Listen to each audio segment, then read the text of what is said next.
देखिए, धर्म युद्ध की बात डिप्टी सीएम जी कर रहे हैं। उनका लड़का विदेश में पढ़ रहा है।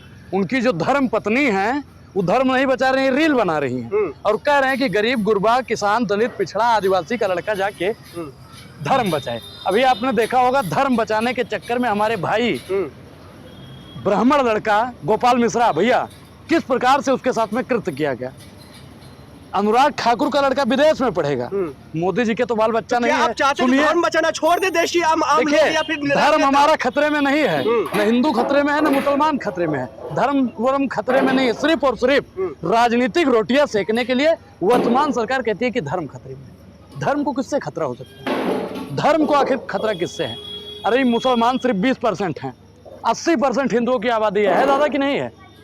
और खतरा किससे है? कि 20% लोग हमको मारेगा? तो यही लोग नहीं, 20% लोगों से ही हमें खतरा है, इनसे बच करके रहना है। 20% लोगों को तो खतरा होना चाहिए 80% लोगों से, लेकिन वो लोग सुरक्षित महसूस कर रहे हैं और हमको बताया जा रहा है कि हम खतरे में हैं। हिंदू महाराज खतरे में हो ही नहीं सकता। तो फिर ये अगर धर्म बातें क्यों कर रहे हैं? सुनिए, अपनी राजनीतिक रोटियां चमकाने के लिए, अपनी राजनीतिक रोटियां सेकने के लिए उसे क्या अगर सुनिए पहले, अरे जनता वंता कोई नहीं साथ में है। जनता वंता साथ में नहीं, सिर्फ और सिर्फ हिंदू मुसलमान का एंगल देकर चुनाव कोई जीतना चाहते हैं। अगर वाकई में धर्म खतरे में है तो अमित शाह अपने लड़के को भेजें।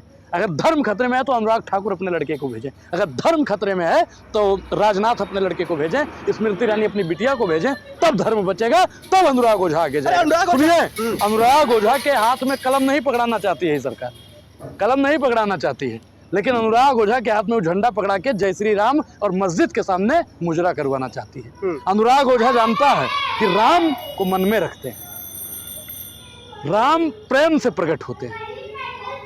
किसी मस्जिद के सामने जाकर जय श्री राम का नारा लगाना, किसी के मस्जिद पर चढ़कर पताका फाड़ने से फिर हमारे आराध्य बनाने ही जा रही है महाराष्ट्र में भारतीय जनता पार्टी। देखिए, वो धर्म युद्ध करने की बात करते हैं।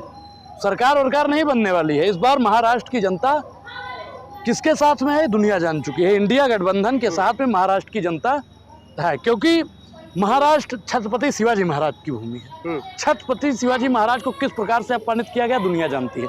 मूर्ति बनाया गया, मूर्ति में घोटाला किया गया और 6 महीना के अंदर ही वो मूर्ति गिर जाती है। ये छत्रपति शिवाजी महाराज का अपमान है कि नहीं है? और महाराष्ट्र का लोग इस बार छत्रपति शिवाजी महाराज के अपमान का बदला वोट से लेंगे।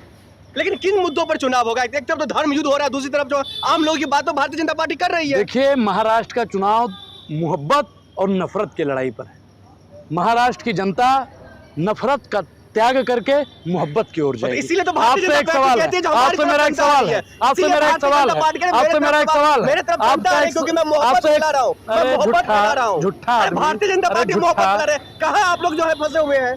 तो भारतीय जनता पार्टी कहाँ ने मोहब्बत फंसा की है? अच्छा, अब आपसे पूछें। हाँ, पूछिए। रेड कॉर्पोरेट इधर बिछाया हुआ है, इधर कटीले तार हैं, आप किस पर चलना पसंद करेंगे? किस पर चलना पसंद करेंगे? मेरे सवाल का जवाब दीजिए। अरे जनता, देश की जनता को छोड़ दीजिए, आप बताइए कि कारपोरेट पे चलेंगे या तार पे चलेंगे? आप बताइए, आप किस पर चलेंगे? मैं तो कारपोरेट पे चलूंगा। आप किस पर चलेंगे? इसका जवाब दीजिए मुझे। आप किस पर चलेंगे? इसका जवाब दीजिए। तो कांटा पर चलेगा कौन आखिर?